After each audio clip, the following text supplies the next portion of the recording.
आप सभी के हृदय में विराजमान परमात्मा को मेरी राम राम। अब जिन पंक्तियों की मैं चर्चा करूंगा उससे पहले एक भूमिका समझ लेनी बहुत आवश्यक है, नहीं तो वे पंक्तियां भीतर हृदय तक नहीं उतर पाएंगी। हमारे भारतवर्ष पर समय समय पर अनेक विदेशी जातियों ने आक्रमण किए।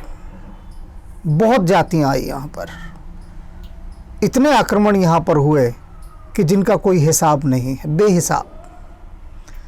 अब जब इतनी विदेशी आक्रमणकारी यहाँ पर आए तो उन्होंने हमारे देश के बारे में कुछ जानकारियाँ भी इकट्ठी की, और हमारे देश के पास दो जानकारियाँ सबसे बड़ी महत्वपूर्ण हैं जो हमारा आधार है, हमारा प्राण है। वे हैं दो महान ग्रंथ। मुख्य रूप से वैसे तो वेद हैं, पुराण हैं, उपनिषद हैं, लेकिन सार रूप में महाभारत और रामायण। तो जब उन्होंने महाभारत और रामायण का अध्ययन किया, उनकी कथाओं को जाना, तो उनके मुंह से एक ही बात निकली कि ये ग्रंथ झूठ हैं, मिथ्या हैं। और मिथ्या कहने के कारण बार बार हमारे इन आधार ग्रंथों को, जो प्राचीन ग्रंथ हैं, उनको मिथक कहा गया कि ये मिथक है। मिथक माने झूठ। अब यहाँ मिथक का एक दूसरा अर्थ भी है जिसको मैं बताना चाहूँगा कि केवल झूठ ही नहीं, कुछ और, यानी कुछ ऐसी बातें मानकर चलिए कि आपसे पूछा जाए आपके दादा का नाम क्या था तो आप बता देंगे, परदादा का नाम पूछा जाएगा वह भी बता देंगे। हो सकता है और आगे पूछा जाए आपके दादा के दादा के दादा का नाम बताइए, हो सकता है कि 4, 5, 6 पीढ़ी तक आप नाम बता दें। और आपसे पूछा जाए कि आपके पूर्वज में 12 पीढ़ी पहले कौन हुआ था, आप बताइए। बहुत मुश्किल है आपके लिए बता पाना। और पूछा जाए कि अच्छा आप जिस कुल से संबंधित हैं उसमें 100 पीढ़ियों पहले कौन हुआ था, तो आप कहेंगे तो नामुमकिन है बताना। तो जो थोड़ा पीछे बीता वो इतिहास, आपके दादा इतिहास हुए, परदादा इतिहास हुए और सरदादा इतिहास हुए, यानी 5-6 पीढ़ियाँ इतिहास हुई, हिस्ट्री, जिनका हमारे पास लेखा जोखा है। फिर उसके पीछे जो चलता जाता है उसे हम मिथक कहते हैं, यानी कि जो हमारी पकड़ में नहीं आ रहा, मिथक उसे कहा गया। लोगों ने इसका अर्थ झूठ से ले लिया कि ये झूठ है। अब हम ये तो नहीं कह सकते कि आपके पीढ़ी में आपके दादा के दादा नहीं हुए होंगे, वो थे ही नहीं, ये तो हम कह ही नहीं सकते, क्योंकि वो नहीं थे तो आप कैसे हैं, संभव ही नहीं है ना। अब कोई कहे कि आपको तो पता ही नहीं, आपको अपने परदादा का ही नाम नहीं पता ना, उनकी आपके पास कोई तस्वीर, आप तो झूठ कहते हैं कि आपके कोई परदादा थे। अब आप कहेंगे कैसा व्यक्ति है ये ना समझ, जो कह रहा है कि मेरे परदादा कभी हुए ही नहीं, वे झूठ है, लेकिन वो बार बार प्रमाण मांग रहा है। अब ऐसी चीज़ें जिनका आपके पास कोई प्रमाण नहीं है लेकिन वो थी, उनको मिथक कहा गया। लेकिन हमारे जो ये दो महान ग्रंथ हैं, महाभारत और रामायण, इनकी कथा को, इनके पात्रों को, इनकी पात्रों की ऊंचाइयों को ये विदेशी आक्रमणकारी बिल्कुल भी नहीं समझ पाए। और ना समझ पाने के कारण उन्होंने कहा कि ये सारे पात्र, राम, कृष्ण, ये झूठ हैं, ये कभी हुए ही नहीं। क्यों झूठ हैं? क्योंकि जिन ऊंचाइयों पर ये महापुरुष जी रहे हैं, उन ऊंचाइयों की वे कल्पना सपने में भी नहीं कर सकते, ख्वाबों ख्यालों में भी नहीं सोच सकते कि ऐसा भी कोई उदात्त और विराट चरित्र का व्यक्ति हो सकता है। ऐसा भी कोई हो सकता है कि जिसको देखकर ये लगे कि नहीं, ये इंसान नहीं है, ये तो परमात्मा है। ये तो वो खुद ब खुद कुदरती खुद उतर आई है यहाँ पर, ऐसा लगे। बहुत मुश्किल है, क्योंकि वो जिस तल पर जी रहे थे विदेशी आक्रमणकारी, वो कभी राम को नहीं समझ सकते, कृष्ण को नहीं समझ सकते, वो तो बहुत दूर हैं, उनके भाइयों को नहीं समझ सकते। अब यहाँ जो पंक्तियाँ तुलसीदास जी ने उठाई हैं, वो कहते हैं, प्रणव प्रथम भरत के चरना, जासु नेम व्रत जाई न बरना। सबसे पहले मैं भरत जी के चरणों को नमस्कार करता हूँ। क्यों करता हूँ? जास नेम व्रत जाई न बरना, जिनके व्रत का, नियमों का वर्णन, व्याख्यान, बखान किया ही नहीं जा सकता। बात यहीं समाप्त कर दी तुलसीदास जी ने। कहते हैं भरत जी जो भगवान राम के अनुज हैं, छोटे भाई हैं, उनके जो व्रत हैं, जो नियम हैं, उनका मैं वर्णन नहीं कर सकता। पहले ही उन्होंने हाथ खड़े कर दिए, और सबका कर सकते हैं। हनुमान जी का भी कर सकते हैं, दशरथ का भी, लक्ष्मण का भी, शत्रुघ्न का भी आगे करेंगे। सबका वर्णन कर सकते हैं, बखान कर सकते हैं। कहते लेकिन भरत जी का नहीं कर सकता। उनकी जो महिमा है उनको कोई भी नहीं गा सकता। हनुमान जी के दिशा निर्देश पर मैंने भरत जी पर एक पूरा उपन्यास लिखा, भरत की साधना। उन्होंने कहा भरत जी पर बहुत ज़्यादा प्रकाश नहीं डाला गया, तुम लिखो, और हनुमान जी ने मुझसे लिखवाया वो उपन्यास। लेकिन उसको लिखने के बाद भी मुझे लगा भरत जी के विषय में जितना भी कुछ कहा जा सकता था वो सब मैंने कह दिया है, लेकिन उसके बाद भी बहुत कुछ छूट गया है। मैंने जो कहा वो शायद एक बूंद बराबर रहा होगा, और तुलसीदास जी तो उससे भी इनकार कर रहे हैं। तो जब भरत जी का चरित्र इन विदेशी आक्रमणकारियों ने पढ़ा, तो जो सुनाने वाले थे उनको उसका अनुवाद करके, तर्जुमा करके, ट्रांसलेशन करके, उन्होंने उनको कहा ठहरो ठहरो ठहरो। बाकी लोग भी सुन रहे थे। उन्होंने कहा ये झूठ है सारी किताबें, क्योंकि ये जो भरत नाम का जो इसमें किरदार दिखाया है वाल्मीकि ने, ये इस ज़मीन पर हो ही नहीं सकता। उन्होंने दिखाया कि एक ऐसा भाई जो अपने जंगलों में गए हुए भाई को लेने जा रहा है कि तुम आओ और गद्दी नशीं हो जाओ, इस तख्त ताज पर बैठ जाओ, ये सब तुम्हारा है तख्त ताज, मैं तो आपका गुलाम हूँ, आपका दास हूँ। उन्होंने कहा नहीं, ऐसा हो ही नहीं सकता, क्योंकि वो कहते हैं कि गद्दी और तख्त ताज ये सब तो जुल्म करके लिए जाते हैं। वो कहते हैं हम लेते हैं, अपने पिता को कैद कर देते हैं, भाइयों का सर कलम कर देते हैं, और जितने हमारे वो लोग जिनको हम संदेह के घेरे में लेते हैं उन सबको मार डालते हैं, चाहे वो कोई भी हो, और उसके बाद हम गद्दी नशीं होते हैं। कहते हैं इसलिए ऐसा भाई नहीं हो सकता जो अपने भाई के वियोग में तड़पता हुआ, रोता हुआ उनके पीछे पीछे जाए और उनको कहे कि आओ और आप सिंहासन संभालो, और उसका भाई जिसका कि नाम राम है वो यह कहे कि नहीं, मैं पिता की इच्छा पूरी करने के लिए वनों में जाऊंगा 14 वर्ष के लिए। कहते हैं तख्तो ताज तो बमुश्किल हासिल किए जाते हैं, और ये राम कह रहा है कि मैं सब कुछ छोड़ के वन में जाऊंगा क्योंकि मेरे पिता की इच्छा है। ऐसा पात्र नहीं हो सकता, ये इंसानी फितरत नहीं है। वो बिल्कुल सही कहते हैं, इंसानी फितरत है ही नहीं। ये तो इंसानी फितरत से पार की बातें हैं। तो जब पार की बातें हैं तो वो कैसे समझेंगे? समझना बहुत मुश्किल है। और फिर आगे उनके लिए भरत जी का चरित्र और भी ज़्यादा रहस्यमय और झूठा साबित होता जाता है।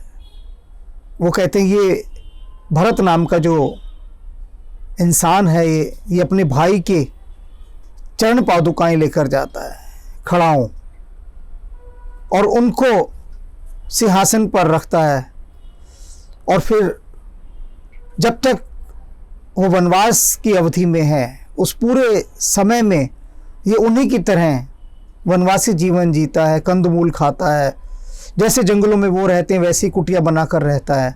कहते ऐसा पात्र हो ही नहीं सकता, ऐसा भाई हो ही नहीं सकता। और वो गलत नहीं कहते। कुछ लोग ये बात मेरी सुनकर उन विदेशी आक्रमणकारियों के प्रति अपने मन में थोड़ी सी नफरत पैदा कर रहे होंगे, लेकिन बिल्कुल गलत है। वो सारे विदेशी आक्रमणकारी जितने भी आए, जिन्होंने भरत और राम इन सबको झूठ कहा, वो बहुत मासूम लोग हैं, बहुत मासूम। उनकी मासूमियत को आप देखिए ना, कितने मासूम हैं, क्योंकि उनकी जिंदगी का ये तजुर्बा ही नहीं है, ये अनुभव ही नहीं है। उन्होंने अपने आसपास जितने भी लोग देखे, वो सब वही देखे जो एक दूसरे का हक छीनकर तख्त लेना चाहते हैं, सिंहासन पर बैठना चाहते हैं। ये उनकी जिंदगी का अनुभव है। और जब उन्होंने कुछ ऐसा देखा ही नहीं तो वो उस पर कैसे यकीन कर लें? बहुत मुश्किल है यकीन करना। आप खुद सोचिए, आपने कोई चीज़ ज़िंदगी में कभी ना देखी हो, किसी सूरत हाल में आपका उसके साथ ख्वाबों ख्यालों में कोई सामना ना हुआ हो, तो आप उस पर कैसे यकीन कर लेंगे? नहीं कर सकते ना। तो वही उनकी है। और यहाँ पर ये जो त्याग है, जो सेक्रीफाइस है, ये बड़ी साधारण सी घटना है हमारे देश में, बहुत साधारण सी घटना। ये त्याग, यहाँ की मिट्टी की सुगंध में ही त्याग बसा हुआ है। और वो भरत जी का त्याग आप देखिए, उनके व्रत, उनके नियम, कि ये सिंहासन मेरा नहीं है, मैं तो अपने भाई का दास हूं, उनका सेवक हूं। कैसा अनन्य भातृ प्रेम और कैसी इंसाफ पसंद रूह, जो अपनी मां को बाद में दोष देते हैं कि तूने ये क्या किया, ना ही कियो भल काम। सुर नर मुनि सब दोष देते हैं, ना ही कियो भल काम, कि सब दोष दे रहे हैं, तूने अच्छा काम नहीं किया। मेरे भाई का हक उससे छीनकर उन्हें जंगलों में भेज दिया। और भरत जी चित्रकूट पर भगवान राम को मनाने जाते हैं कि आप लौट कर आइए। राम नहीं लौटते हैं। और भरत जी ये प्रतिज्ञा करते हैं कि जब तक राम अयोध्या नहीं लौटेंगे तब तक वे भूमि पर ही शयन करेंगे, वल्कल वस्त्रों को धारण करेंगे। वल्कल वस्त्र उन वस्त्रों को कहते हैं जो वनवासी लोग पहनते हैं, बहुत साधारण से। और भगवान राम के समान ही जटाओं को धारण करेंगे, कोई श्रृंगार नहीं। उसके बाद वो अयोध्या में भी नहीं रहे, भरत जी महलों में नहीं रहे। अयोध्या के बाहर एक छोटा सा गांव था, नंदी ग्राम। उस नंदी ग्राम पर ही कुटियाएं डाल ली अपने, उन कुटिया में वहीं रहते थे और वहीं से पूरा शासन चलाते थे राम के नाम पर। वो कहते थे शासन अभी भी राम जी कर रहे हैं, उनकी खड़ा हूं। और मैं विदेशी आक्रमणकारियों की भी बात नहीं कर रहा, यहां अपने ही भाई लोगों की बात कर रहा हूं। आप देखिए जरा कोर्ट कचहरियों में जमीन को लेके भाइयों के कितने झगड़े चल रहे हैं, और जमीन भी कितनी, एक एक फुट की जमीन को लेकर, छोटे छोटे से टुकड़ों को लेकर, इंच इंच भर जमीन को लेकर भाइयों के फसाद चल रहे हैं। क्या सीखे वो राम से, क्या सीखे वे भरत जी से? कुछ नहीं सीखे। दिन रात राम के आगे हाथ जोड़ेंगे मंदिर में, राम का जाप करेंगे, राम की मालाएं जपेंगे, राम नाम लिखेंगे बार बार, लाखों बार, लेकिन भाइयों के साथ जमीन को लेकर झगड़े करेंगे। तो क्या सीखा राम से? अपने पिताओं से झगड़े करते हैं जमीन को लेकर, बंटवारे को लेकर खूब झगड़े होते हैं, आम बात है, सबने देखा होगा। तो क्यों है ये झगड़े? इसका मतलब राम भीतर नहीं उतरे, भरत जी के साथ तालमेल नहीं हुआ, यही बात है ना। तो कैसे बखान करेंगे हम भरत जी का? तो तुलसीदास जी यही बात कह रहे हैं, प्रणव प्रथम भरत के चरना, जासु नेम व्रत जाई न बरना, राम चरण पंकज मन जासु, लुबुद मधुब इव तजई न पासो। कहते हैं कि भगवान राम के चरण कमलों में वो भंवरे के समान मंडराते रहते हैं और अपना पास कभी नहीं छोड़ते। वे सदा राम के दास रहेंगे, राम के सेवक रहेंगे, राम के अनन्य भक्त रहेंगे, उनके प्रेमी रहेंगे, उनके अनुयायी रहेंगे, उनके सदा उनके सामने नतमस्तक रहेंगे। अपना ये पास भरत जी कभी नहीं छोड़ते। अब आप सोचते रहिए भरत जी का चरित्र, कल्पना नहीं कर सकते आप। हनुमान जी ने राम जी के कितने कार्य किए, बहुत सारे कार्य सिद्ध किए। तो भगवान राम जानते हैं हृदय से लगाते समय उनको क्या कहते हैं, तुम मम प्रिय भरत सम भाई। सारा दुनिया जहान के सब लोग एक तरफ कर दिए। वह सीता जिनके लिए उन्होंने इतना विलाप किया, इतने भटके, इतनी खोज की, वह सीता जो उनकी प्राण वल्लरी थी, प्राण बसते थे राम के सीता में, और रावण से युद्ध किया, सबसे प्रिय तो सीता जी थी। लेकिन वो भी एक तरफ, सारे संसार को सबको एक तरफ कर दिया राम जी ने। और हनुमान जी से कहते हैं तुम मम प्रिय भरत सम भाई, तुम मुझे भरत के समान प्रिय हो। सुनने वाले भी आंख फाड़े फाड़े देखते रहे कि ये राम जी ने क्या कहा।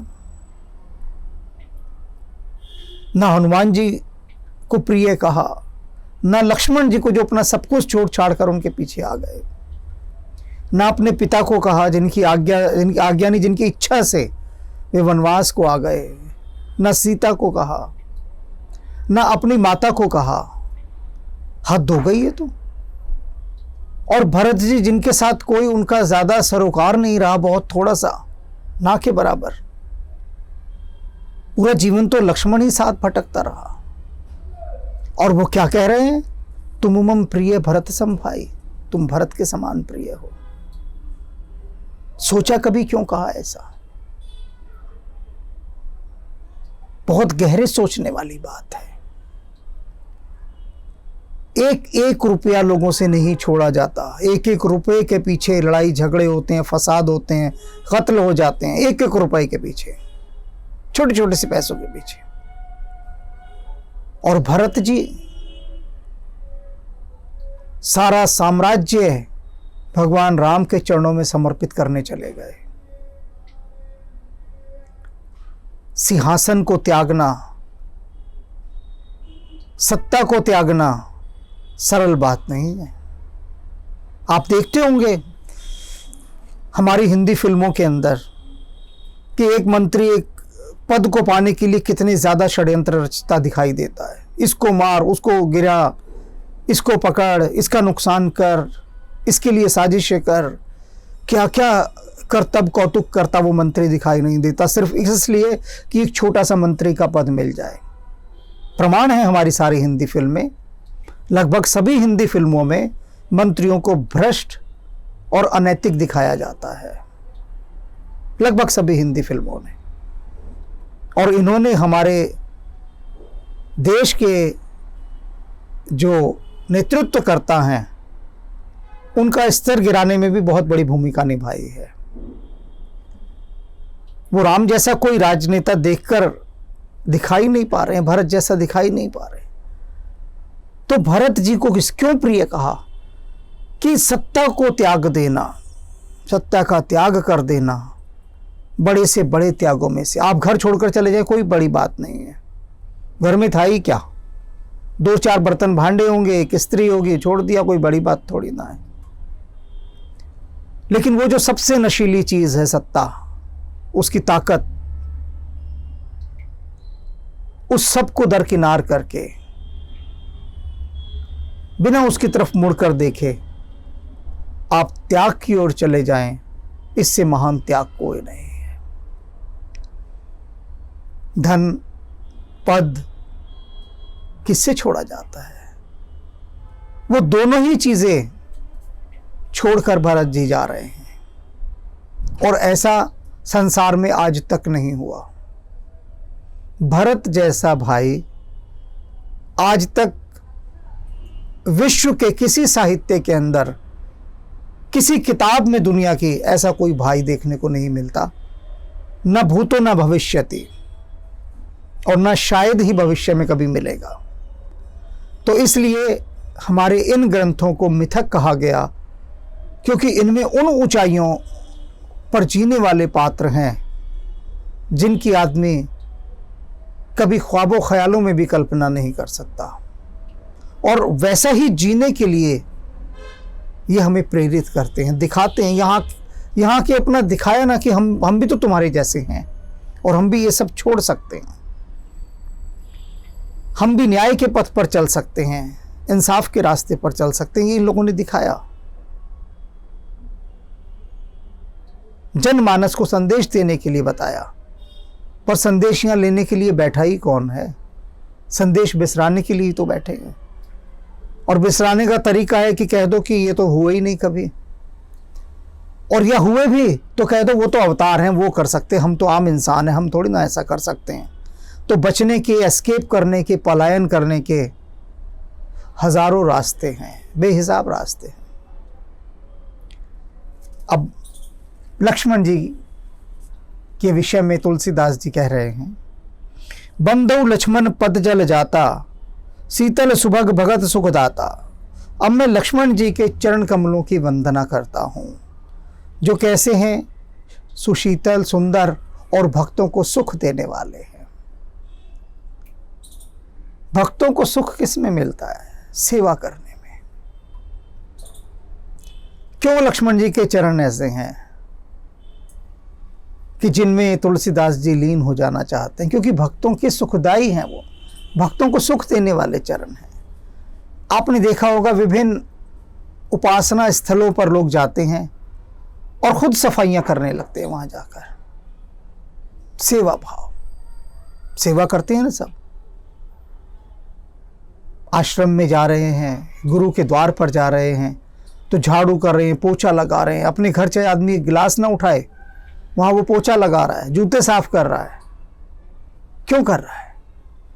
क्योंकि सेवा उमड़ उमड़ कर आती है, वहां पर सेवा का भाव उमड़ने लगता है। और भक्त के लिए सेविकाई, जो सेवा का भाव है, वो बड़ा सुखदायी है। और लक्ष्मण जी राम जी की सेवा में ही रहे। सोच सकते हैं, जो कथा कहती है कि 14 वर्ष तक लक्ष्मण जी सोए नहीं कभी। 14 वर्ष तक एक व्यक्ति कभी ना सोया हो, कैसे सो सकते थे? जंगलों में वे रहे, सीता जी साथ थी, और तीनों नहीं सो सकते थे जंगल में। आप आज खुद चले जाइए, 4-6 आदमी घर के लेके जंगल में या पार्क में चले जाइए, सरकारी पार्क में, और क्या सारे सो जाएंगे आप? एक जना जाग के पहरेदारी तो जरूर करेगा, चौकीदारी करेगा एक। ऐसा हो नहीं सकता, एक को जागना ही पड़ेगा। तो जंगल में जब सीता और राम सो रहे हैं तो राक्षसों से रक्षा के लिए पहरा कौन देगा? लक्ष्मण जी देते थे। किसी रात लक्ष्मण जी नहीं सोए। और आप इसका एक दूसरा अर्थ भी ले सकते हैं कि 14 साल तक लक्ष्मण जी बिल्कुल भी नहीं सोए। इसका एक अर्थ जो ये कुछ लोग लेते हैं, कहते हैं ऐसा हो ही नहीं सकता कि आदमी 7 दिन ना सोए तो पागल हो जाए। और आप कह रहे हैं 14 साल तक लक्ष्मण जी कभी सोए नहीं, हमेशा जागते रहे। तो जागना मतलब अवेयर रहना, सावधान रहना, सजग रहना। कि 14 साल तक लक्ष्मण जी इतने चौकन्ने रहे, इतने सावधान रहे राम जी की सेवा में। और दूसरा अर्थ भी बिल्कुल सही है, बिल्कुल जागना। दिन में हो सकता है जब राम जी जागे हों तब लक्ष्मण जी सो लेते हों थोड़ी बहुत देर, लेकिन सारी रात जाग कर पहरा देते थे, क्योंकि सारे राक्षस राम जी के पीछे घात लगाए बैठे थे। उससे पहले राम जी ने क्या किया था? ताड़का का वध किया था, और ताड़का बहुत बड़ी सेना नायक थी रावण के वाहिनी की, बहुत बड़ी। और किसी सेना नायक को मार देना, उसके बाद उसकी सेना छोड़ती थोड़ी ना उस आदमी का पीछा।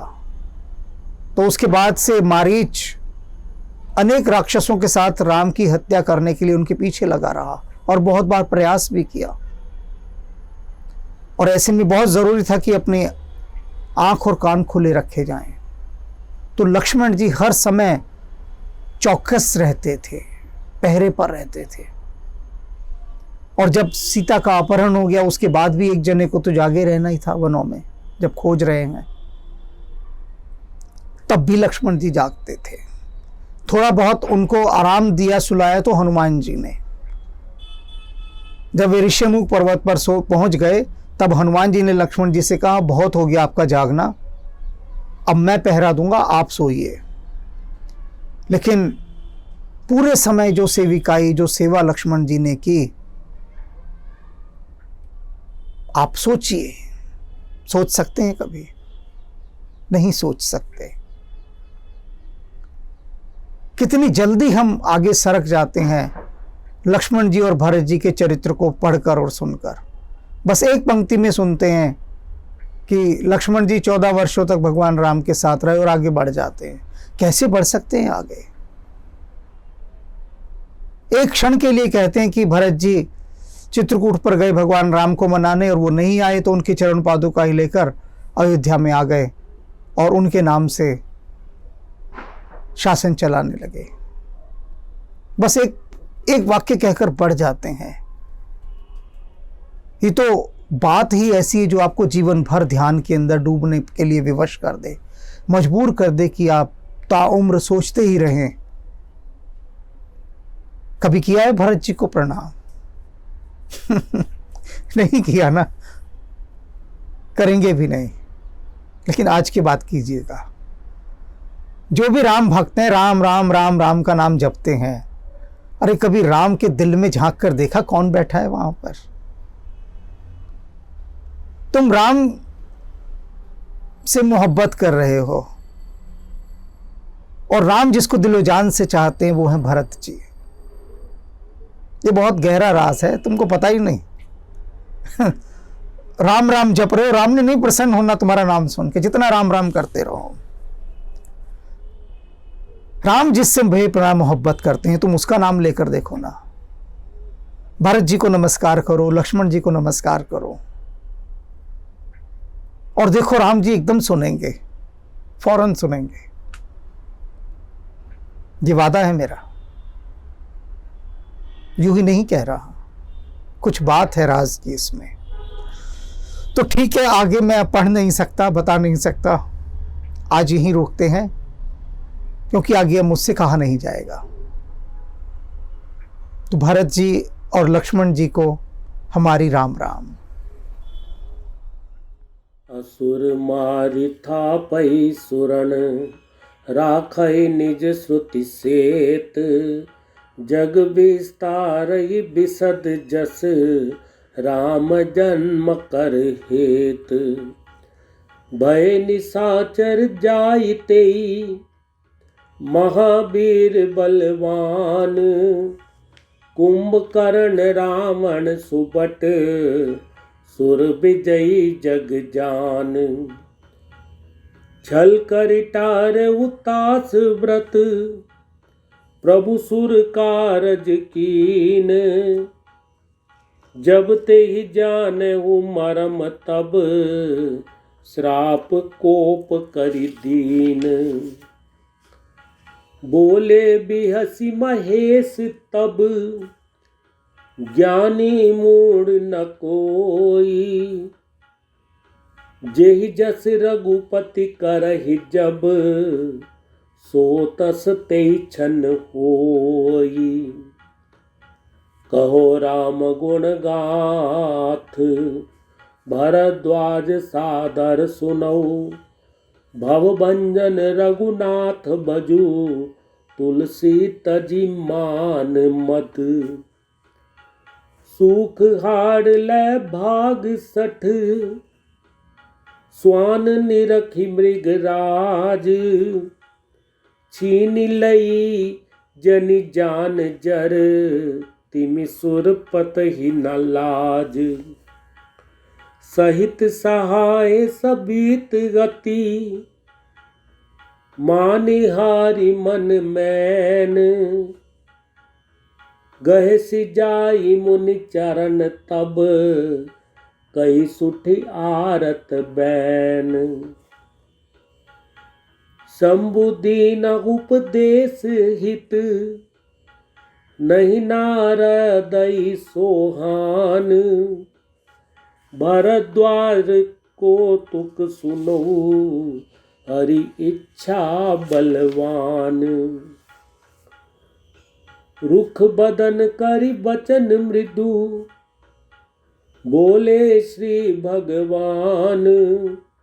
तुमरे सुमिरन ते मिटहि मोह मार मदमान।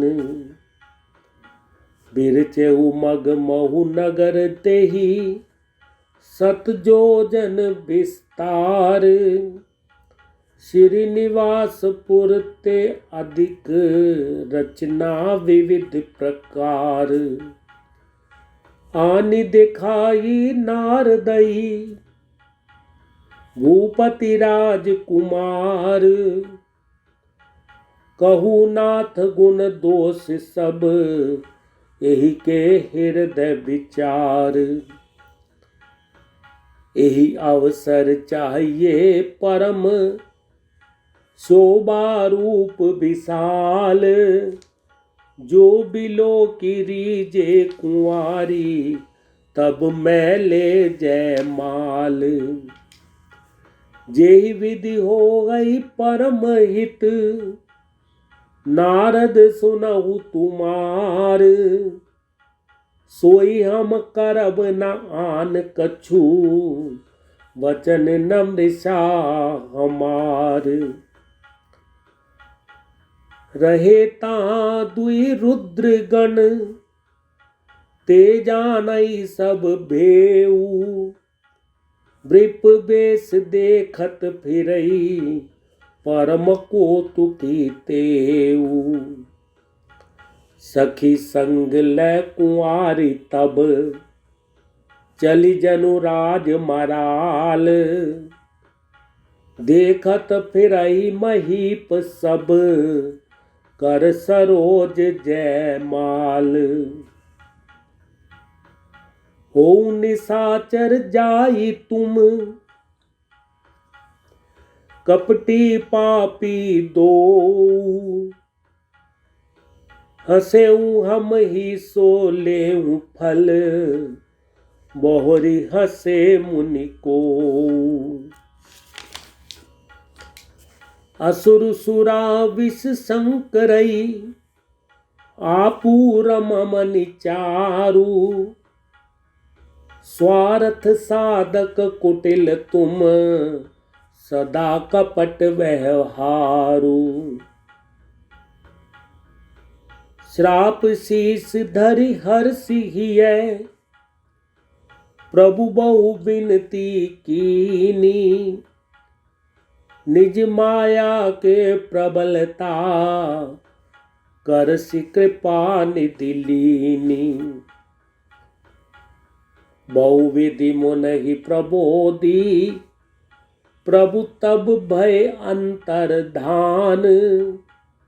सत्यलोक नारद चले करत राम गुण गान।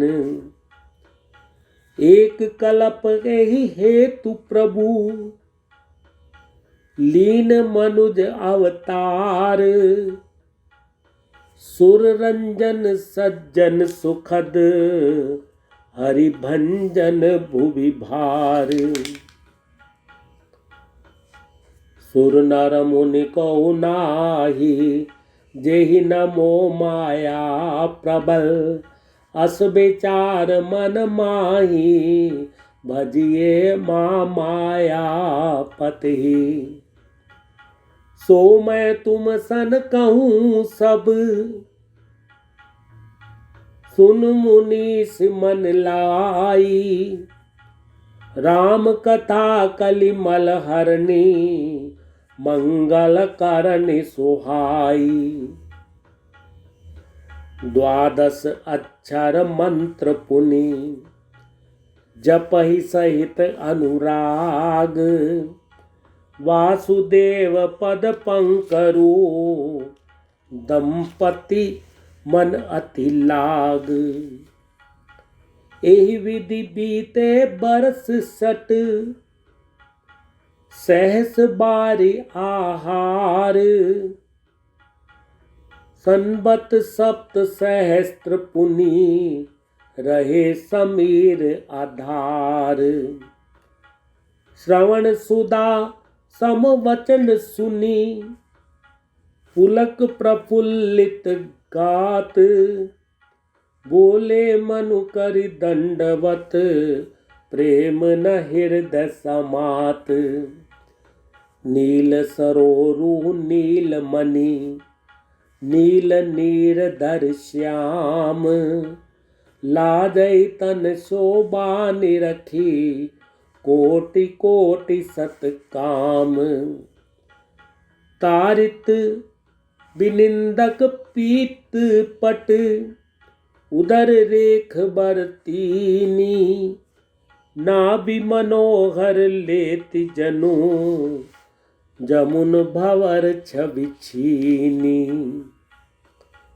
बोले कृपा निधान पुनि, अति प्रसन्न मोहि जान, मांगऊ बर जोई भाव मन, महादानी अनुमान। दानी शिरोमणि कृपा निधि, नाथ कहूँ सति भाऊ, चाहूँ तुम ही समान सुत, प्रभु सन कवन दुराऊ। सोई सुख सोई गति सोई भक्ति, सोई निज चरण स्नेहु, सोई विवेक सोई रहनि प्रभु, हम ही कृपा करि देहु। यह इतिहास पुनीत गति, उमहि कही वृष केतु, भरद्वाज सुन अपर पुनि, राम जन्म कर हेतु। मंगल करनि कलमल हरनि, तुलसी कथा रघुनाथ की, गति कूर कविता सरित की, जो सरित पावन पाथ की। मंगल करनि कलिमल हरनि, तुलसी कथा रघुनाथ की, गति कूर कविता सरित की, जो सरित पावन पाथ की। तुलसी कथा रघुनाथ की, तुलसी कथा रघुनाथ की।